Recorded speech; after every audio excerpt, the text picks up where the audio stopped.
Hello दोस्तों, स्वागत है आपका आपके YouTube channel Siddharth online coaching में। आज मैं पढ़ना एक बहुत ही इम्पॉर्टेंट टॉपिक जिसका नाम है variation of mass with velocity. दैनिक जीवन में हम देखते हैं जब ऑब्जेक्ट्स कम वेलोसिटी से मूव करते हैं तो उनके मास में कोई वेरिएशन नहीं होता है। उनका मास जितना रेस्ट में है उतना ही गति में है। लेकिन जब कोई ऑब्जेक्ट बहुत हाई स्पीड से मूव करेगा तो उसके मास में वेरिएशन होगा और इस वेरिएशन का फॉर्मूला होता है m is equal to m not by root 1 minus we square upon C square. तो ये वेरिएशन कैसे हो रहा है, इसी को हमें डेराइव करना है, इसी फार्मूले को हमें डेराइव करना है। m is equal to m not by root 1 minus we square upon C square. तो यही है कि जब न्यूटन के नियम के आधार पे चीज़ों की व्याख्या की गई तो चीज़ें जब कम वेलोसिटी से मूव कर रही हैं तो कम वेलोसिटी से मूव करने की वजह से समझ में नहीं आया कि उनके मास में कुछ बदलाव भी हो रहा है। लेकिन जब बहुत हाई स्पीड से चीज़ों को मूव कराया गया, इतनी हाई वेलोसिटी से या कहें तो बहुत ज़्यादा हाई वेलोसिटी से, जिस प्रकार से हम लोग पढ़े लेंथ कॉन्ट्रैक्शन, टाइम डिलेशन, उसी प्रकार से जब काफ़ी ज़्यादा वेलोसिटी से ऑब्जेक्ट्स मूव कर रहे हैं तो उसके मास में भी वेरिएशन आया। इसी को कहा गया variation of mass with velocity.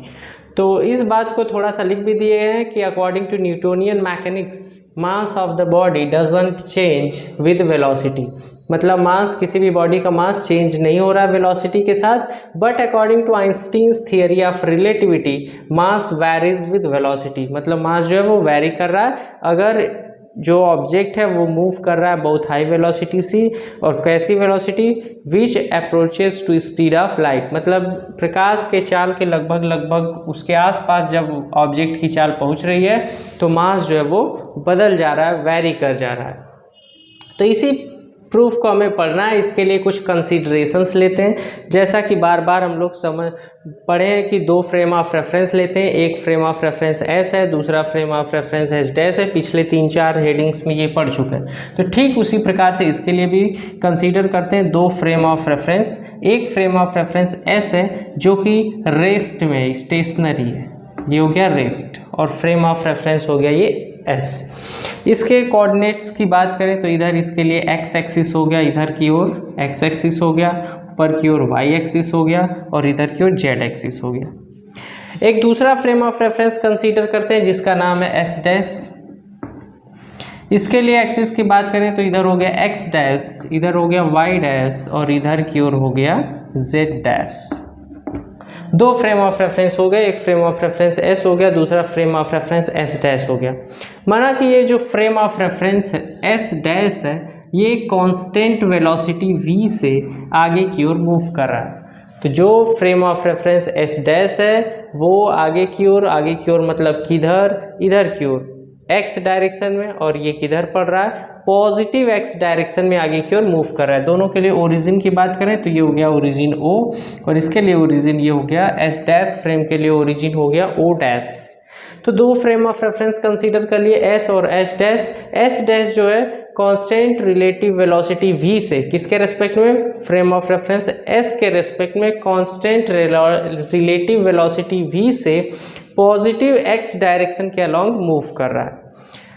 अब उसके बाद तो इस कंसीडरेशन को लिख भी दिया गया। शॉर्ट नोट में आप लिखना चाहें तो इसे लिखेंगे, consider two frame of references S and S dash. S dash is moving with velocity v relative to S along positive direction of X axis. तो इतनी बात हम लोग कर लिए। अब हमें किसी भी मास वेरिएशन के रिलेशन को इस्टेब्लिश करने के लिए मास क्या करेंगे कि दो बॉडीज कंसीडर करते हैं। मान लिया दो बॉडीज हैं, एक बॉडी है ए और दूसरी बॉडी इसी लाइन में है बी, दोनों सेम लाइन में हो गई। मान लिया गया जो ए बॉडी है उसका मास है m1 और जो बी बॉडी इसका मास है m2। तो दो बॉडीज m1 और m2 मास की ले ली गई। मान लिया गया जो ए बॉडी है जिसका मास m1 है वो पॉजिटिव एक्स डायरेक्शन में एक वेलोसिटी u डैश से मूव कर रही है। वेलोसिटी इसका हो गया u डैश। तो u dash positive x direction में मूव कर रहा है, किसमें, frame of reference s dash में। तो इसमें वेलोसिटी इसके लिए हो गया u डैश। और दूसरा जो बॉडी है b जिसका नाम है b, वो नेगेटिव एक्स डायरेक्शन में मूव कर रही है और इसकी वेलोसिटी हो गई इसकी भी वेलोसिटी यू डैश हो गई। तो अगर ये पॉजिटिव कंसीडर करते हैं, अगर ए जो बॉडी ए है जिसका नाम ए लिखा गया है, मास m1 है, इसकी वेलोसिटी अगर पॉजिटिव एक्स डायरेक्शन में इसे प्लस लिया गया है, तो जो दूसरी बॉडी है जिसका नाम बी लिखे हैं, मास m2 है, वो अगर नेगेटिव एक्स डायरेक्शन में मूव कर रही है और इसकी सेम वही वेलोसिटी है, तो इसे क्या लिखेंगे, माइनस यू डैश। तो दो बॉडीज हो गई, ए और बी। ए का जो मास है वो है m1, बी का जो मास है वो है m2, और ए जो है वो पॉजिटिव एक्स डायरेक्शन में u डैश वेलोसिटी से मूव कर रहा है, दूसरा उसी स्ट्रेट लाइन में u डैश वेलोसिटी से मूव करते हुए इधर की तरफ आ रहा है। तो दोनों एक दूसरे से टकराएंगे, कोलिजन होगा, टक्कर होगा, जो कि कोलिजन हम लोग पढ़े हैं शुरू इंटरमीडिएट में। तो कोलिजन होगा, तो एक कोलिजन होता था परफेक्टली इनएलास्टिक कोलिजन। ठीक उसी प्रकार से अगर ये एक सेम लाइन में है, तो सेम लाइन में जैसे कंचे खेलते समय दो कंचे हैं, एक कंचा इधर से जा रहा है, दूसरा कंचा इधर से आ रहा है, तो दोनों क्या हो रहा है, दोनों एक दूसरे से टकरा रहे हैं। दोनों एक दूसरे से टकरा रहे हैं तो वहाँ पे हो रहा है कोलिजन। अब जब टकराने के बाद दोनों एक दूसरे में कोलैप्स हो जाते हैं या फिर दोनों एक दूसरे में चिपक जाते हैं, स्टिक टुगेदर हो जाते हैं। जैसे किसी गोली को दागा जाए और गोली जाके किसी लकड़ी के ब्लॉक में, गुटखे में जाके अगर धंस जाती है, मान लिया गया किसी भी इस लकड़ी के गुटखे को ऐसे बांध के लटका दिया गया है और ये गोली यहाँ से दागी गई, फायर की गई, और ये गोली जाके इसमें धंस जाती है, तो धंसेगी तो इसकी वेलोसिटी की वजह से, गोली की वेलोसिटी की वजह से धंसने के बाद, मतलब कोलिजन के बाद, ये गुटखा कुछ ऊंचाई तक जाएगा। तो इंटरमीडिएट्स में सवाल पूछे जाते थे बार बार इंटरमीडिएट में कि ये गुटखा कितनी ऊंचाई तक जाएगा, कितनी वेलोसिटी से आगे की ओर मूव करेगा, इस टाइप के सवाल। तो यहाँ भी वही हुआ कि एक कंचा इधर से जा रहा है, दूसरा इधर से आ रहा है, यहाँ पे उसे मास कंसीडर किया गया, दोनों में कोलिजन होगा। कोलिजन के बाद दोनों एक दूसरे में कोलैप्स हो जाते हैं, चिपक जाते हैं, सम्मिलित हो जाते हैं आपस में ए और बी दोनों, और उसके बाद एक सिंगल वेलोसिटी से आगे की ओर मूव करते हैं। तो ये है कहानी। इसे लिख भी दिए थोड़ा सा, क्या लिखें, let two identical bodies A and B of masses m1 and m2, masses m1 and m2 move with velocity u dash and minus u dash in opposite directions along a straight line। Straight line में ये रहेंगे, एक straight line में रहेंगे, तभी ये आके टकराएंगे। फिर let bodies collide and after collision they coalesce into one body, मतलब coalesce मतलब सम्मिलित होना, एक दूसरे में चिपक जाना। तो ये दोनों आपस में सम्मिलित हो गए। अब इसके बाद देखते हैं क्या होता है। तो पूरी कहानी अगर एक बार रिवाइज करें तो शुरू में ये था कि न्यूटोनियन मैकेनिक्स के अकॉर्डिंग ये था कि ऑब्जेक्ट्स जब स्लो वेलोसिटी से या कम वेलोसिटी से आगे की ओर मूव कर रहे हैं, चल रहे हैं, तो उनके मास में कोई वेरिएशन नहीं हो रहा है। लेकिन रिलेटिविटी के आने के बाद जब ऑब्जेक्ट्स बहुत हाई वेलोसिटी से मूव कर रहे हैं तो उनके मास में वेरिएशन देखा गया। इस फॉर्मूले को डिराइव करने के लिए दो फ्रेम ऑफ रेफरेंस एस और एस डैश बना लिए गए। एस जो है वो रुका हुआ है, रेस्ट में, और एस डैश जो है कांस्टेंट रिलेटिव वेलोसिटी v से, किसके रेस्पेक्ट में, फ्रेम ऑफ रेफरेंस एस के रेस्पेक्ट में कांस्टेंट रिलेटिव वेलोसिटी v से पॉजिटिव एक्स डायरेक्शन में मूव कर रहा है। अब इस एस डैश फ्रेम में मान लिया गया दो ऑब्जेक्ट्स हैं, एक ऑब्जेक्ट है ए और दूसरा है बी। फिलहाल इससे देख रहे हैं एस डैश से। तो इसमें जो बॉडी ए है उसका मास है m1 और जो बॉडी बी है उसका मास है m2। ए जो है वो यू डैश वेलोसिटी से आगे की ओर मूव कर रहा है और जो बी है वो माइनस यू डैश वेलोसिटी से आगे की ओर मूव कर रहा है, और दोनों अपोजिट डायरेक्शन में मूव कर रहे हैं। इसी बात को कहा गया कि दोनों अपोजिट डायरेक्शन में, अगर ये इधर जा रहा है तो ये इधर आ रहा है। अब ऐसा नहीं है कि एक इधर बना दिया अपोजिट, एक इधर, दोनों कोलाइड ही नहीं करेंगे तो ये प्रूफ तो हो ही नहीं पाएगा। तो ये कंडीशन नहीं है, दोनों एक दूसरे की तरफ आगे की ओर बढ़ रहे हैं स्ट्रेट लाइन में ही। तो जाहिर सी बात है ये दोनों कुछ समय बाद टकराएंगे, और टकराएंगे तो एक दूसरे से कोलेस हो जा रहे हैं, एक दूसरे के साथ सम्मिलित हो जा रहे हैं, उसके बाद एक सिंगल बॉडी की तरफ बिहेव करते हुए आगे की ओर बढ़ रहे हैं। तो ये पूरी घटना जो एस डैश में हो रही है उसे ऑब्जर्व किया जा रहा है, मान लिया गया फ्रेम ऑफ रेफरेंस एस से। तो जब फ्रेम ऑफ रेफरेंस एस से ऑब्जर्व करेंगे तो यहाँ से देखा गया कि यहाँ से मान लिया गया कि जो ए ऑब्जेक्ट है, ए बॉडी है, वो u1 वेलोसिटी से मूव कर रही है, क्योंकि ये frame of reference S dash में वेलोसिटी थी u डैश, और इसकी भी वेलोसिटी इसी frame of reference S dash में थी माइनस यू डैश। अब सब प्रक्रिया सब प्रोसेस हम लोग देख रहे हैं फ्रेम ऑफ रेफरेंस एस से। तो फ्रेम ऑफ रेफरेंस एस से देखें तो मान लिया गया फ्रेम ऑफ रेफरेंस एस से देखने पर, फ्रेम ऑफ रेफरेंस एस से देखने पे जो वेलोसिटीज़ हैं, मतलब ए बॉडी की वेलोसिटी है u1 और बी बॉडी की वेलोसिटी है u2। तो इस बात को लिख दें कि if u1 and u2 are, if u1 and u2 are, u1 and u2, u1 and u2 कहाँ से हैं? ये u1 और u2 वेलोसिटीज़ हैं यहाँ से, फ्रेम ऑफ रेफरेंस s से वेलोसिटीज़ हैं इस a बॉडी की और b बॉडी की। तो a बॉडी के लिए जो वेलोसिटी है वो मान लिए u1 इस फ्रेम ऑफ रेफरेंस s से, और b बॉडी के लिए जो वेलोसिटी मान लिए वो हो गया u2। तो u1 and u2 are velocities, velocities of bodies A and B relative to S। तो S से देखने पर क्या हुआ, A और B का जो बॉडी है, A और B बॉडी है, उनका वेलोसिटी हो गया u1 एंड u2। तो u1 और u2 अगर हो गया तो हम जानते हैं बाय थियरम ऑफ या velocity addition theorem, by velocity addition theorem या law of addition of velocities,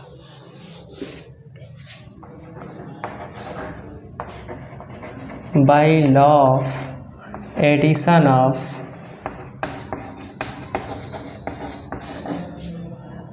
velocities. और ये थ्योरम एडिशन ऑफ वेलोसिटीज़ या रिलेटिविस्टिक एडिशन फार्मूला जो है, इससे प्रीवियस लेक्चर में हम लोग पढ़ चुके हैं। इसके अकॉर्डिंग है u की जो वैल्यू आती है, u इज इक्वल टू आता है u dash plus v by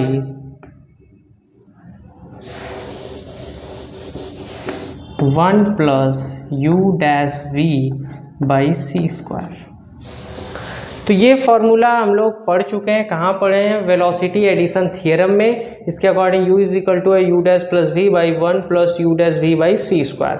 तो दो बॉडीज़ हैं, तो a वाले के लिए मान लिया गया जो वेलोसिटी था वो था u1, तो a वाले के लिए ये हो जाएगा u1 is equal to u dash plus v by one plus u dash v by C square. तो इसे कहेंगे वेलोसिटी ऑफ बॉडी a।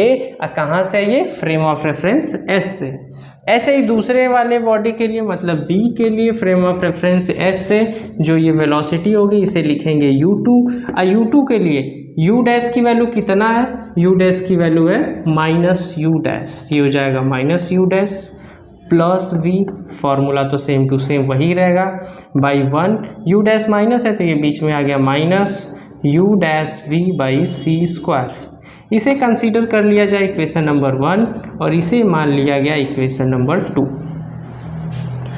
तो अब तो ये हो गया u1 और u2 वेलोसिटीज़ मिल गई। तो u1 और u2 वेलोसिटीज़ मिल गई, फिर अब u1 और u2 वेलोसिटीज़ से ये दोनों बॉडीज़ a और b चल रही थी। अब कुछ समय बाद क्या होता है, ये दोनों एक दूसरे से कोलाइड करती हैं। कोलाइड होने के बाद एक दूसरे के साथ सम्मिलित हो जाती हैं और एक सिंगल वेलोसिटी मान लिया गया। टक्कर के बाद जो सिंगल वेलोसिटी यहाँ से देख रहे हैं, फ्रेम ऑफ रेफरेंस s से देख रहे हैं, वो सिंगल वेलोसिटी v से आगे की ओर मूव कर रही है। अगर इसका डायग्राम अगर समझें इस प्रकार से, मान लिया गया ये m1 मास था, दूसरा ये m2 मास था। m1 मास u1 वेलोसिटी से आगे मूव कर रहा था, ये वाला मास जो है u2 वेलोसिटी से मूव कर रहा था। दोनों आके टकराए, यहाँ पे हुआ कोलिजन। कोलिजन के बाद दोनों m1 और m2 एक दूसरे में सम्मिलित हो गए, मिल गए। अब ये दोनों एक सिंगल वेलोसिटी v से किसी डायरेक्शन में मूव करेंगे जिसकी वेलोसिटी ज़्यादा हो। तो अब किधर मूव करें ये नहीं पता, बस ये कंडीशन बना लिए कि m1 जो मास है यहाँ फ्रेम ऑफ रेफरेंस s से u1 वेलोसिटी से मूव कर रहा है, m2 जो है वो u2 वेलोसिटी से मूव कर रहा है यहाँ से देखने पर। और u1 u2 की वैल्यू हमें मिल चुकी है। u1 की वैल्यू कहाँ से? बाय एडिशन ऑफ वेलोसिटीज़, जो थ्योरम पढ़े हैं हम वेलोसिटी एडिशन थियरम, उसके अकॉर्डिंग फार्मूला डेराइव भी किए थे कि U1 या U इज इक्वल टू था U dash plus V by 1 plus U dash V by C square, ये फार्मूला डेराइव किए थे। तो ये फार्मूले के लिए अगर ये नहीं पता है आपको तो प्रीवियस लेक्चर देखें। तो यहाँ से मिला हमें U1 की वैल्यू और दूसरा मिला हमें U2 की value frame of reference S से। U1 U2 मिल गया, M1 M2 भी हमें पहले से ही पता है। अब दोनों का हो गया कोलिजन, दोनों एक दूसरे में हो गए दोनों सम्मिलित हो गए एक साथ सम्मिलित हो गए। तो ये आगे की ओर एक सिंगल वेलोसिटी v से आगे की ओर मूव कर रहे हैं। मान लिया गया कि सिंगल वेलोसिटी v से आगे की ओर मूव कर रहे हैं। तब हम लोग लिखते हैं, क्या लिखें कि बाय कंजर्वेशन ऑफ मोमेंटम, क्योंकि संवेग संरक्षण के नियम के अनुसार कोलिजन से पहले का संवेग कोलिजन के बाद के संवेग के बराबर होगा। तो बाय कंजर्वेशन ऑफ मोमेंटम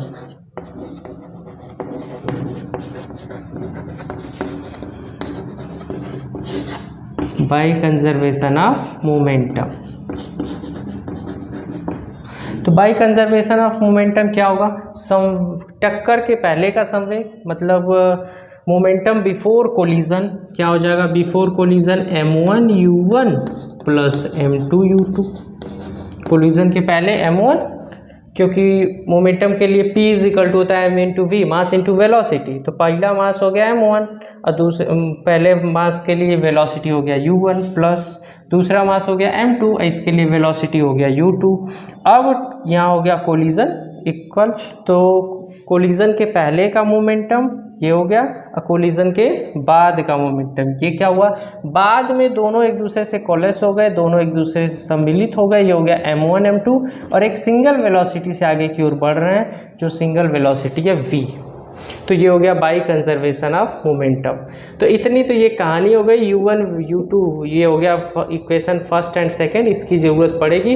बाकी ये सब चीज़ें रास्ते में पड़ेंगी तो इसे मिटा दे रहे हैं, आप स्क्रीनशॉट ले सकते हैं। उसके बाद हम लोग कुछ ज़्यादा काम नहीं किए हैं, फिलहाल ये किया गया कि ए बॉडी जो है वो इससे देखने पर, फ्रेम ऑफ रेफरेंस S से देखने पर U1 वेलोसिटी से आगे की ओर मूव कर रही है और U1 वेलोसिटी से अगर आगे की ओर मूव कर रही है तो इसके लिए वेलोसिटी एडिशन फार्मूला से एक्सप्रेशन बना लिए U dash plus V by 1 plus U dash V by C square, equation number 1।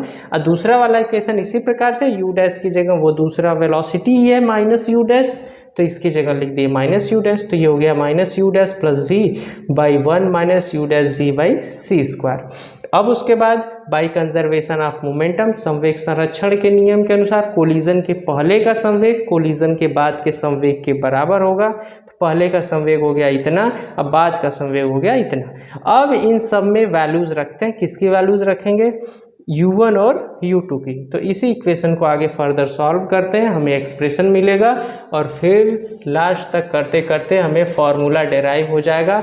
इसमें बहुत ध्यान देने के लिए ये है कि थोड़ा एक्सप्रेशन लेंदी है, बाकी आसान तो है ही, तो ध्यान से करेंगे तो गलत नहीं होगा। और बार बार यूनिवर्सिटीज़ में, लगभग सभी यूनिवर्सिटीज़ में अल्टरनेट पूछा जाता है variation of mass with velocity, काफ़ी इम्पॉर्टेंट है। और ये सब फार्मूला रास्ते में पढ़ेंगे तो इन्हें हटाना पड़ेगा, तो इधर लिख दे रहे हैं। ये U1 इज इक्वल टू हो गया U dash plus V by 1 plus U dash V by C square, ये था इक्वेशन नंबर 1। और U2 is equal to minus U dash plus V by 1 minus U dash V by C square, ये था equation number 2। इसे यहाँ से हटा दिए। अब बाय कंजर्वेशन ऑफ मोमेंटम हम क्या जान रहे हैं कि M1 U1 plus M2 U2 is equal to M1 plus M2 is equal to V।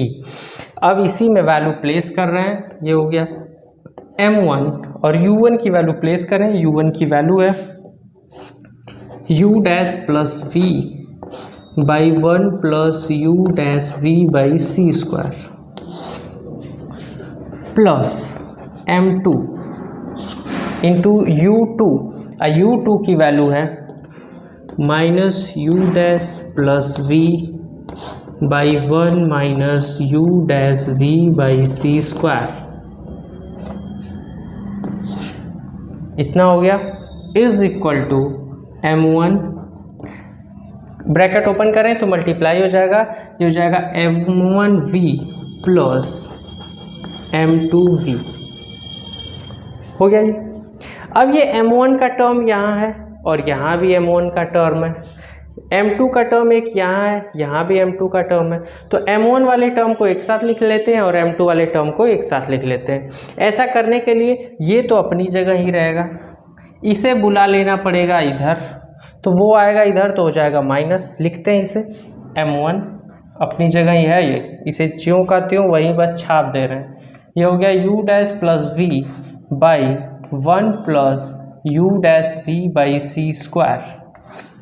हो गया ये ज्यों का त्यों अपनी जगह, और इसे इधर लाए, ये हो गया माइनस m1v इक्वल m2 ये अपनी जगह है तो m2 अपनी जगह है, उधर ही इक्वल के उधर है, ये हो गया m2v, और ये टर्म m2 वाला उधर चला गया, इक्वल के उधर जाएगा, ये हो जाएगा माइनस, ये हो गया माइनस m2 ब्रैकेट में है minus u dash plus v by 1 minus u dash v by C square. ये दोनों फिर रास्ते में पड़ गए।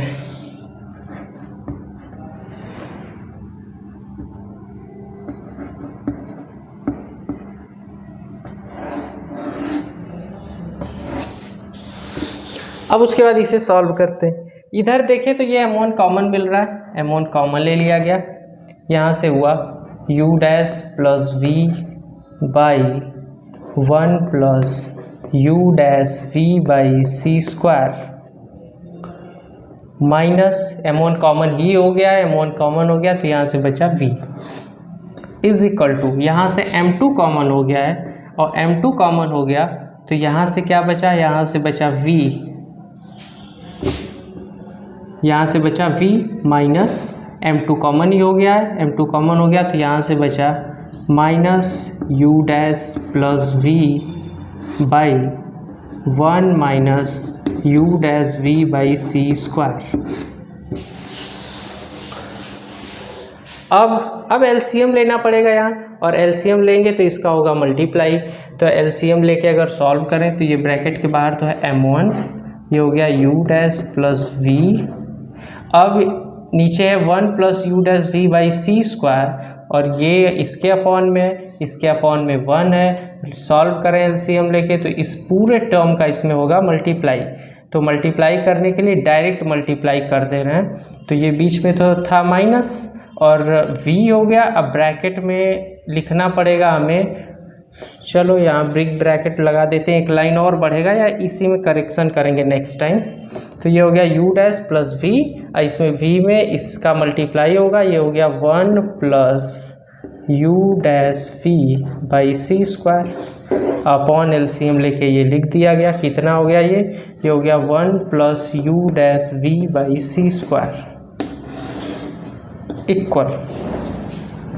इक्वल में चलते हैं, देखते हैं क्या मिलता है। यहाँ से मिल गया m2, फिर बिग ब्रैकेट बनाए, ये हो गया v, इसमें भी अपॉन 1 करके एलसीएम लें तो एलसीएम कितना हो जाएगा, एलसीएम हो जाएगा 1 minus u dash v by C square, इसमें मल्टीप्लाई करें v में तो v में मल्टीप्लाई होगा, ये हो गया 1 minus u dash v by C square, बीच में था ये माइनस, ये हो गया माइनस, अब ये भी इसे ब्रैकेट की तरह कंसीडर करें तो ये माइनस का मल्टीप्लाई होगा, ये हो गया minus minus plus u dash, इसका माइनस का मल्टीप्लाई इसमें हो गया, ये हो गया माइनस v, इसे हटा ही दे रहे हैं, फ्रेम ऑफ रेफरेंसेस की ज़रूरत नहीं है, जब ज़रूरत पड़ेगी तो बनाएंगे।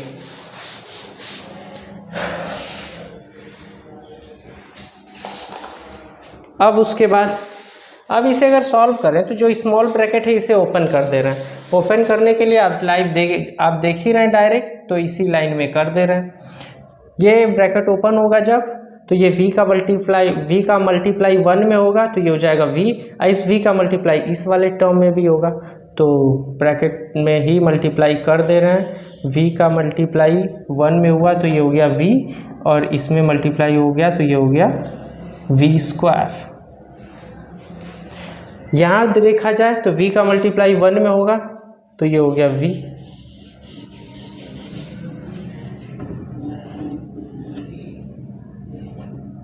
माइनस v का मल्टीप्लाई इस वाले टर्म में भी होगा, तो ये हो गया u डैश v स्क्वायर। ठीक है, अब यहाँ से क्या करना पड़ेगा, यहाँ से करें अगर ब्रैकेट ओपन, तो ये ब्रैकेट अगर ओपन होता है तो ये हो गया माइनस v, और यहाँ पे प्लस था तो ये भी माइनस से मल्टीप्लाई हो गया, ये हो गया minus u dash v, minus u dash v by minus u dash v square by c square. अब देखते हैं, तो यहाँ से u dash plus v minus v, तो v से v तो कैंसिल हो गया। अब इस वाले टर्म में देखें अगर, तो यहाँ है v minus you dash square v square by C square plus u dash minus v, यहाँ पर भी v से v कैंसिल हुआ। देखते हैं क्या बचा यहाँ से m1, फिर बिग ब्रैकेट, इसमें क्या बचा, यहाँ बचा u डैश ये तो ख़त्म हो गया, minus u dash v square by C square by 1 plus u dash v by C square is equal to m2।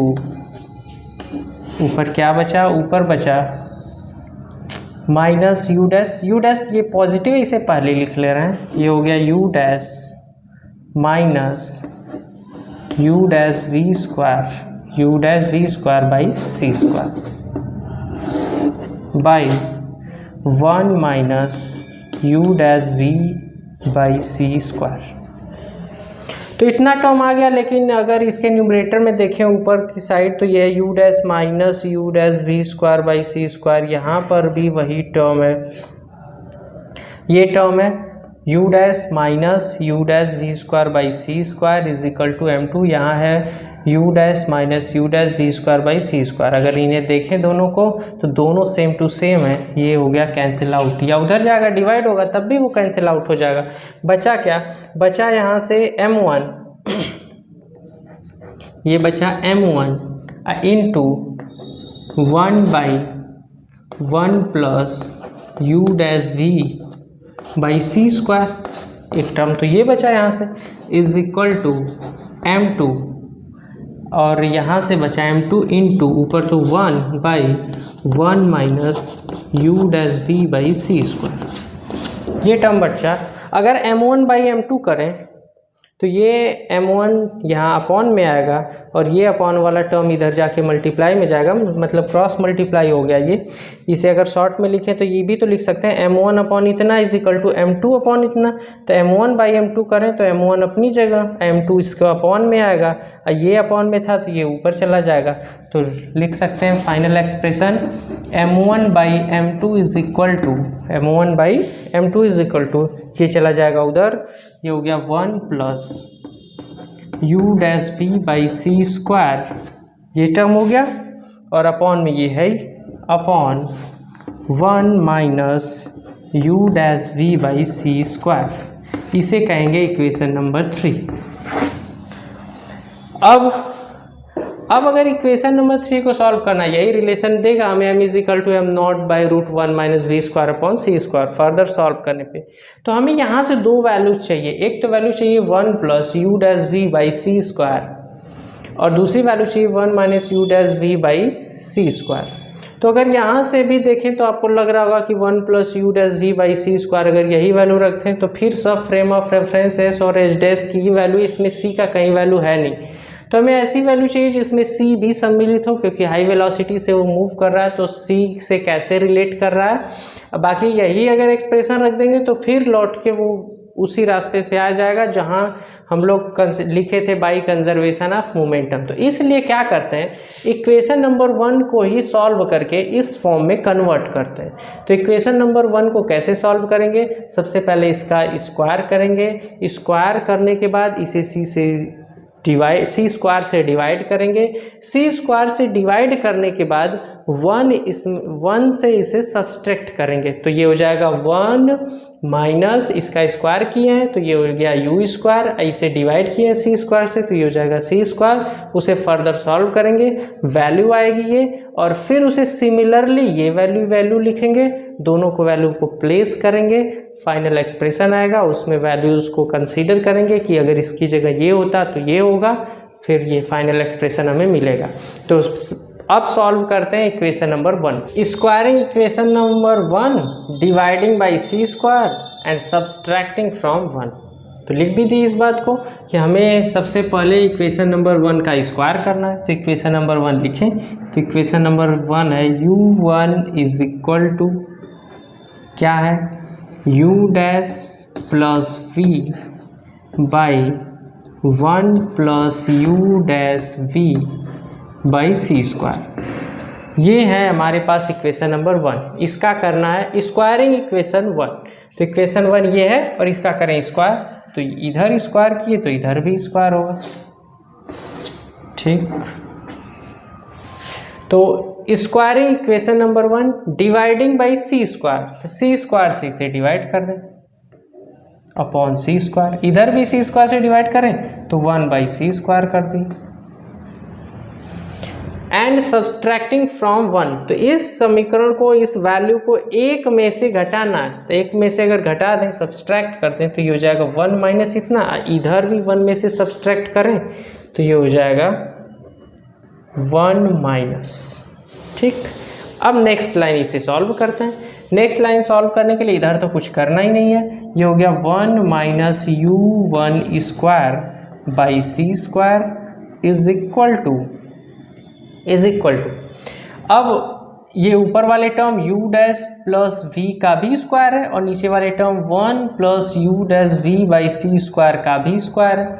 तो अगर इसे सॉल्व करना होगा तो इसे लिखेंगे 1 माइनस, ऊपर वाले टर्म को लिखें u dash plus v by C square, ये वाला सी स्क्वायर इसके अपॉन में लिख लिए, इसका स्क्वायर तो पहले से है, अपॉन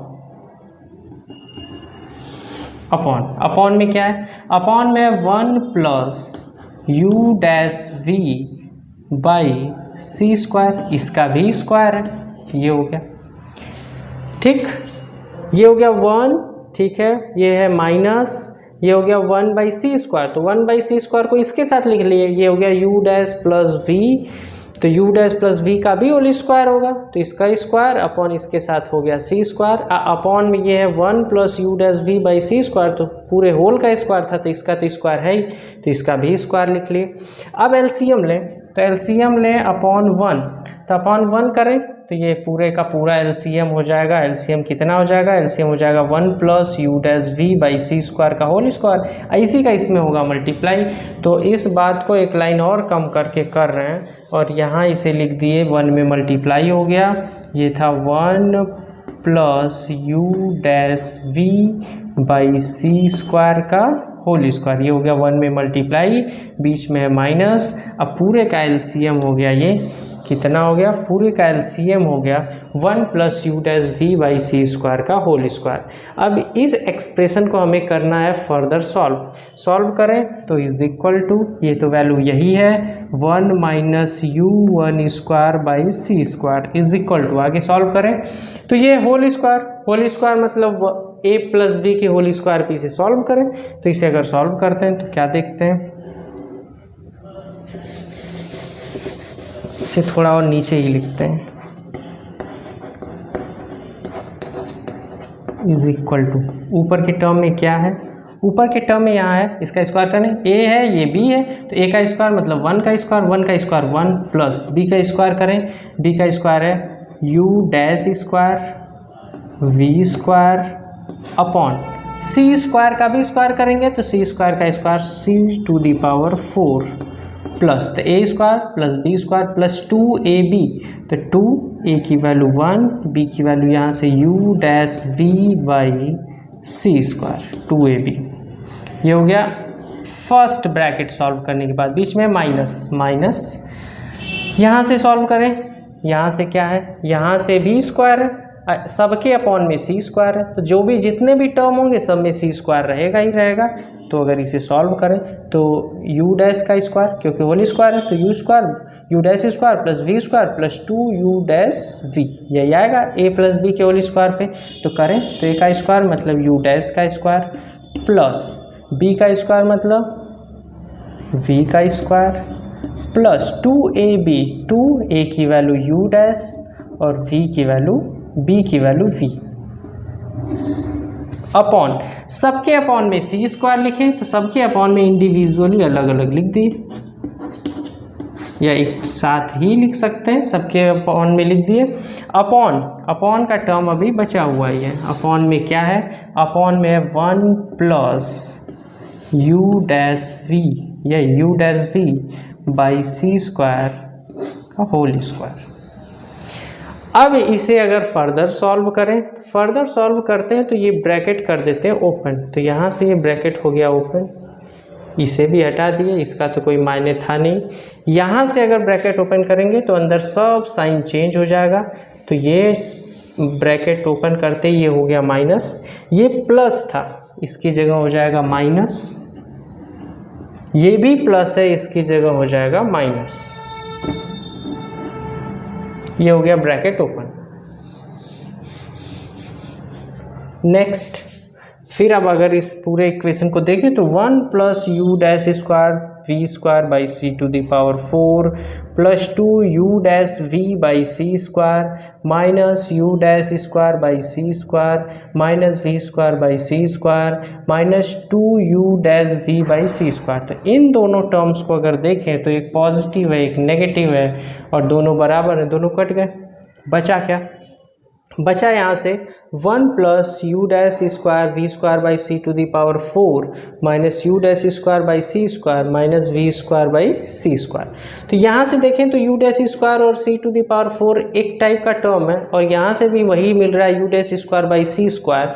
तो 1 minus we square by C square को एक साथ लिख लेते हैं और इन दोनों टर्म्स को एक साथ लिख लेते हैं। लिखें अगर नेक्स्ट लाइन में तो लिख लिए, ये हो गया 1, यहाँ से ये वाला term minus we square by C square 1 के साथ इसे और इसके साथ इसे। तो पॉजिटिव वाले टर्म को पहले लिखें तो ये लिख सकते हैं, क्या लिख सकते हैं, ये लिख दिए प्लस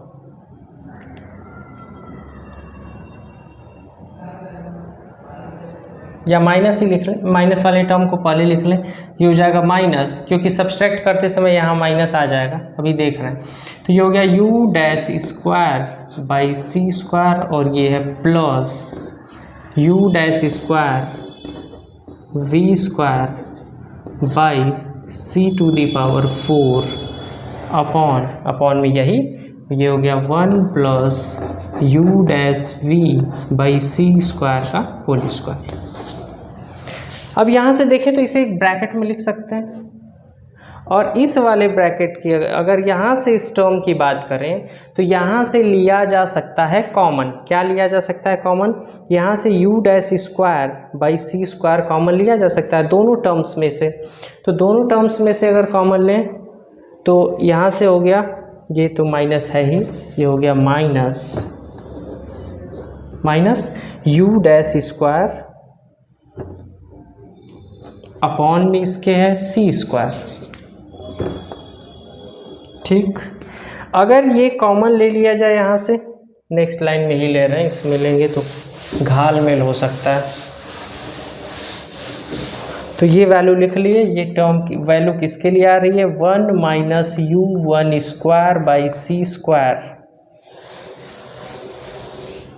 इज इक्वल टू, इधर से ये हो गया 1 minus we square by C square एक ब्रैकेट में, यहाँ से minus you dash square by C square.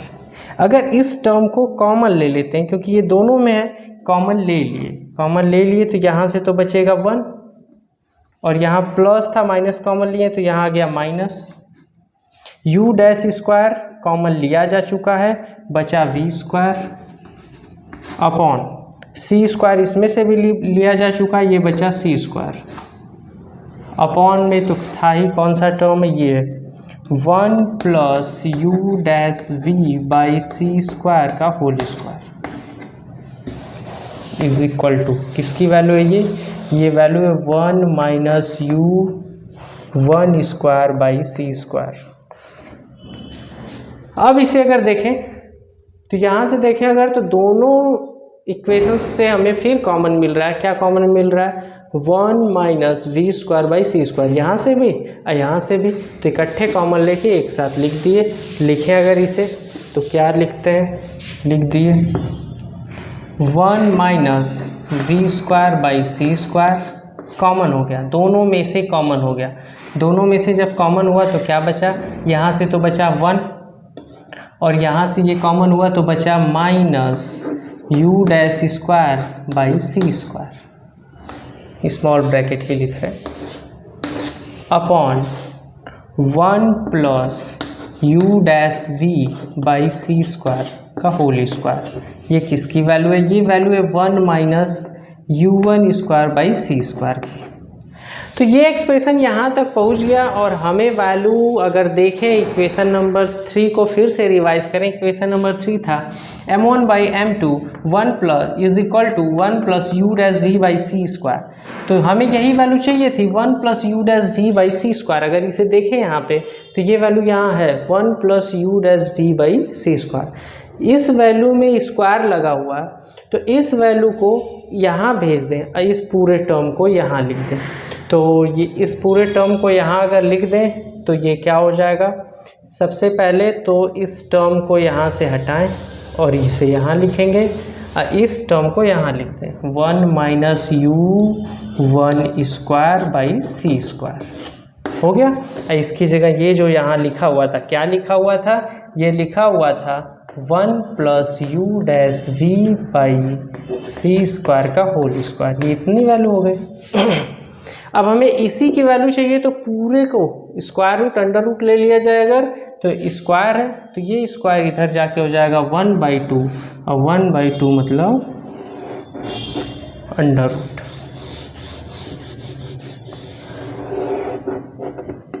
ये वैल्यू हो गई हमारे पास इक्वेशन नंबर, कह सकते हैं इसे 4।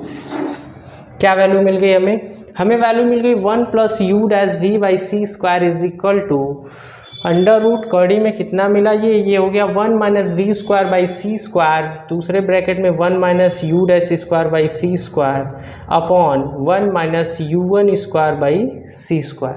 ये हो गया equation number 4। Similarly equation number 2 को सॉल्व करने पे भी दूसरी वैल्यू हमें मिलेगी। तो पूरा सॉल्व नहीं कर रहे हैं, खाली लिख दे रहे हैं सिमिलरली। क्या सिमिलरली यहाँ से वैल्यू मिलेगी 1 प्लस यू डैश सिमिलरली हमें दूसरी वैल्यू चाहिए 1 minus you dash we by C square. इसकी वैल्यू चाहिए, इसकी वैल्यू भी सेम यही, ये हो गया अंडर रूट,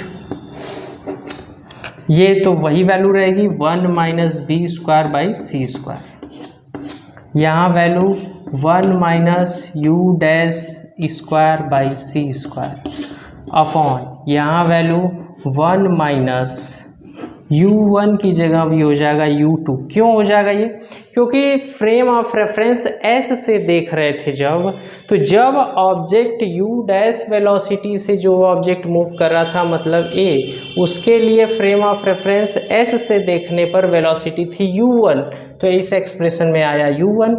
उसी प्रकार से जब दूसरे ऑब्जेक्ट b के लिए, दूसरे बॉडी b के लिए जब वेलोसिटी उसका था माइनस यू डैश, तो फ्रेम ऑफ रेफरेंस s से देखने पर उसका वेलोसिटी था u2। तो जब पहला वाला ऑब्जेक्ट था u डैश वेलोसिटी वाला तो उसके लिए एक्सप्रेशन आया हमें u1 यहाँ पे, तो जब दूसरा वाला एक्सप्रेशन आएगा तो यहाँ पे आएगा u2। तो ये हो गया u2 square by C square.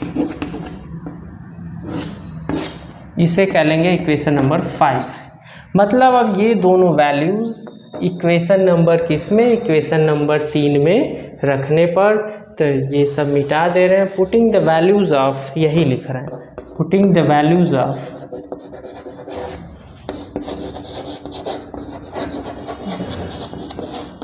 Equation 4 and 5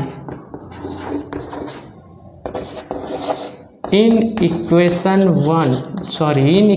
3 इस समीकरण 3 में इसकी वैल्यू मतलब 4 और 5 से वैल्यू रख दें। किसकी value? 1 plus you dash v की वैल्यू और 1 minus you dash v upon C square की वैल्यू। तो लिखते हैं क्या हमारे पास इक्वेशन है। इक्वेशन नंबर 3 को अगर पहले लिखें तो इक्वेशन नंबर 3 हमारे पास है m1 by m2 is equal to कितना? ये है 1 plus you dash we by C square upon में ये 1 minus you dash we by C square. अब उसके बाद इसकी जगह हमें वैल्यू लिखे अगर इक्वल, ये इक्वल यहाँ लिख दिए। हमें वैल्यू चाहिए 1 plus you dash we by C square. ये वैल्यू हमारे पास है 1 plus you dash we by C square. कितनी वैल्यू है? ये वैल्यू है अंडर रूट, ये वैल्यू यहाँ है, ये वैल्यू है under root 1 minus we square by C square 1 minus you dash square by C square bracket close upon 1 minus you dash square by C square. ये value रख दिए इसका। ठीक, अब हमें करना है अपॉन, कर दिए इसके अपॉन। ठीक, अब इसके अपॉन में हमें वैल्यू चाहिए 1 minus you dash we by C square. हमारे पास है value 1 minus you dash we by C square. इसकी वैल्यू कितना है? इसकी वैल्यू है under root 1 minus we square by C square और दूसरे ब्रैकेट में 1 minus you dash square by C square by 1 minus u two square by C square. तो ये वैल्यू मतलब ये वाली वैल्यूज जो है ये अपॉन में इसके रख दिए। ये कौन सी वैल्यू हो गई? ये इक्वल यहाँ है, ये इक्वल हो गया यहाँ। ये है किसकी वैल्यू? m1 बाई m2 की वैल्यू। अब ये वैल्यू प्लेस कर दिए इक्वेशन नंबर 3 में। देखते हैं क्या होता है। अब देखें अगर तो ये ऊपर वाला टर्म तो 1 minus we square upon C square इससे कैंसिल आउट हो गया, क्योंकि अपॉन में इनटू में भी करेंगे तो ये इन्वर्स हो जाएगा। ये वाला टर्म ऊपर चला जाएगा और ये वाला टर्म नीचे आ जाएगा। नीचे आ जाएगा तो ये वाला टर्म इससे कैंसिल हो गया, ये वाला टर्म इससे कैंसिल हो गया और ये टर्म चला गया ऊपर चला गया। तो ये कैसे लिखा जा सकता है? ये टर्म ऊपर है, लिख सकते हैं 1 minus u two square by C square. ये टर्म ऊपर चला गया यहाँ मल्टीप्लाई में, अपॉन ये बचा upon 1 minus u1 square by C square. और ये जो सब चीज़ें हैं सब काम हो रहा है वो हो रहा है अंडर रूट में, तो यहाँ लिख दिया गया अंडर रूट। ये वैल्यू आ गई m1 बाई m2 की। तो m1 by m2 is equal to हो गया root 1 minus u two square by C square by 1 minus u1 square by C square. ये हो गया नेक्स्ट इक्वेशन। तो 3, 4, 5 हो गया। ये हो गया इक्वेशन नंबर 6। अब अलग अलग कंडीशंस में इसका एनालिसिस करते हैं। फ्रेम ऑफ रेफरेंस बनाने के बाद दोनों फ्रेम ऑफ रेफरेंस बना के आपको दिखा रहे हैं कि कैसे कैसे इसमें चेंजेस होंगे और कैसे मिलेगा हमें फाइनल एक्सप्रेशन। तो इक्वेशन नंबर 6 ये ऊपर कर दिए।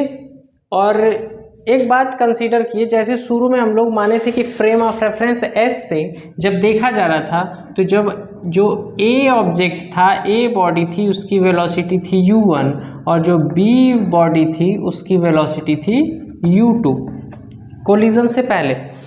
तो मान लिया गया कि अगर बॉडी बी जो है फ्रेम ऑफ रेफरेंस एस से देखने पर जीरो वेलोसिटी से चल रही है, अगर जीरो वेलोसिटी से बॉडी चल रही है तो इसकी वेलोसिटी u2 थी, u2 की जगह आ जाएगा 0, तो u2 की जगह 0 आ जाएगा। यही बात लिखे है कि if body b is moving with 0 velocity in frame s before collision, तो u2 इज इक्वल टू क्या लिखा जाएगा? u2 इज इक्वल टू लिख दिया जाएगा 0। और एक और consideration, if m2 is equal to m0, तो m2 जब जीरो वेलोसिटी से इसके रेस्पेक्ट में, मतलब फ्रेम ऑफ रेफरेंस s के रेस्पेक्ट में जीरो वेलोसिटी से चल रहा है, तो वो रुका हुआ लगेगा। रुका हुआ है तो उसके मास को कहेंगे रेस्ट मास, तो इसे कह दिया गया m0। अब देखते हैं क्या हो जाती है एक्सप्रेशन 6 की हालत। ये था m1, ये हो गया m1 बाई m2, m2 की जगह प्लेस कर दिए m0 इज इक्वल टू, अब यही वैल्यू प्लेस कर रहे हैं, अंडर रूट है 1 माइनस u2 की वैल्यू 0, 0 का स्क्वायर 0 और 0 बाई सी स्क्वायर भी वैल्यू 0, एक में से अगर 0 को घटा दिए तो बचा 1 और 1 का अंडर रूट हुआ 1 बाई, अब यहाँ देखें ये हुआ 1 minus u1 square by C square, और ये अंडर रूट में तो ये भी हो गया अंडर रूट में 1 अंडर रूट 1 हो गया, बचा केवल नीचे वाला टर्म, ये हो गया m1 by m0 is equal to 1 by root 1 minus u1 square by C square.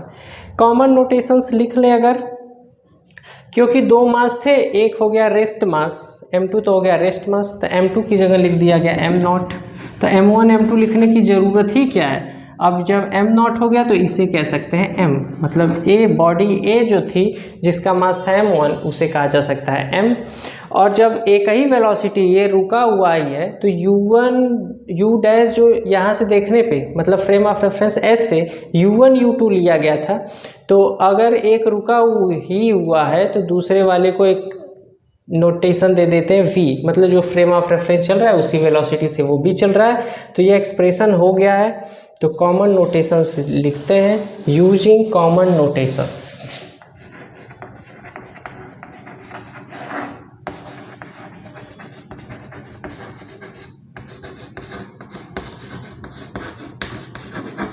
क्या कॉमन नोटेशंस लिखना है हमें, m1 इज इक्वल टू लिख देना है m, और u1 इज इक्वल टू लिख दें अगर v। तो देखते हैं ये एक्सप्रेशन हमें अभी मिला था m1 बाई m0, तो m1 की जगह लिख दिए m by m0 is equal to 1 by root 1 minus u1 square, u1 की जगह v लिखना, ये हो गया v square upon c square, और अगर m की वैल्यू चाहिए तो m इज इक्वल टू हो गया m0 by root 1 minus v square upon c square. यही एक्सप्रेशन हमें डिराइव करना था, ये था पूरा इसका डेरिवेशन, जिसे कहा जाएगा relativistic formula of variation of mass with velocity. लिख दें इसे, this is the relativistic formula of variation of mass with velocity, कह सकते हैं मास विद वेलोसिटी। ये फाइनल एक्सप्रेशन, इस पे हमें करना है बहुत सारा न्यूमेरिकल।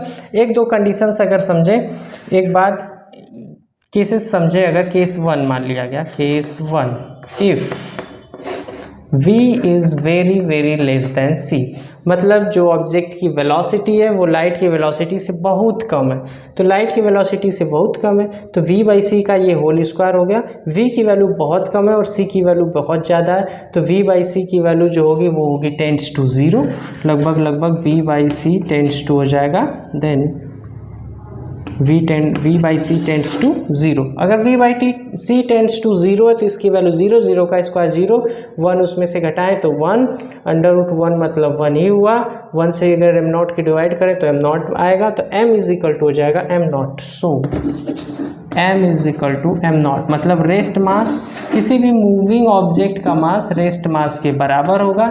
इसी वजह से डेली लाइफ में हम जब चीज़ों को देखते हैं तो उसके मास में वेरिएशन समझ में नहीं आता है, क्योंकि जो हमारी वेलोसिटी है, जो ऑब्जेक्ट की वेलोसिटी, वो लाइट की वेलोसिटी के कंपैरिजन में बहुत ही कम है। बात करते हैं केस 2 की। इफ v इज लगभग इक्वल टू c, अगर नियरली इक्वल पहुंच जाए उसके, तब क्या होगा, तब ये v और c लगभग बराबर हो गए, तो बराबर होने के बाद मतलब लगभग ही बराबर है, तो ये तो ख़त्म हो गया। ये टर्म जो है इसकी वैल्यू रखें तो v की वैल्यू थोड़ी कम होगी और c की वैल्यू ज़्यादा होगी। तो v की वैल्यू कम, c की वैल्यू ज़्यादा, तो ये वैल्यू 1 से कम ही आएगी। इसका स्क्वायर करेंगे, इससे सब्सट्रैक्ट करेंगे तो ये जो डिनोमिनेटर है 1 से कम ही आएगा। जब भी आएगा 1 से कम आएगा। 0.9 मान लिया गया आ गया, तो 0.9 से इसमें डिवाइड करेंगे तो इसकी वैल्यू बढ़ जाएगी। मतलब जो m है, जो मूविंग मास है, वो रेस्ट मास से ज़्यादा प्रतीत होगा। तो m, तो इस कंडीशन में क्या होगा, m is greater than m not, मतलब किसी भी ऑब्जेक्ट का मूविंग मास जो है वो रेस्ट मास से ज़्यादा समझ में आएगा। और तीसरा case 3, v is equal to c। तो v c के अगर बराबर हो जाए तो ये दोनों कैंसिल आउट हो जाएंगे, ये हो जाएगा 1। अब 1 हो जाएगा तो 1 में से 1 सब्सट्रैक्ट हो गया, ये 0, ये m इज इक्वल टू हो जाएगा इनफाइनाइट, जो कि असंभव है, ऐसा नहीं हो सकता। तो ये थी 3 केसेस और हमें जो पूछना था ये यही पूछना था। हमें फाइंड करना था variation of mass with velocity, या फिर इसका नाम है relativistic formula variation of mass with velocity. m is equal to m not by root 1 minus we square upon C square. Important formula है और इजी भी है, बस थोड़ा लेंदी है। अब इसे 1-2 बार पढ़ेंगे, नोट्स बना के लिखेंगे तो समझ में आ जाएगा। नेक्स्ट इसके न्यूमेरिकल के साथ मिलते हैं दोस्तों नेक्स्ट वीडियो में। Thanks for watching.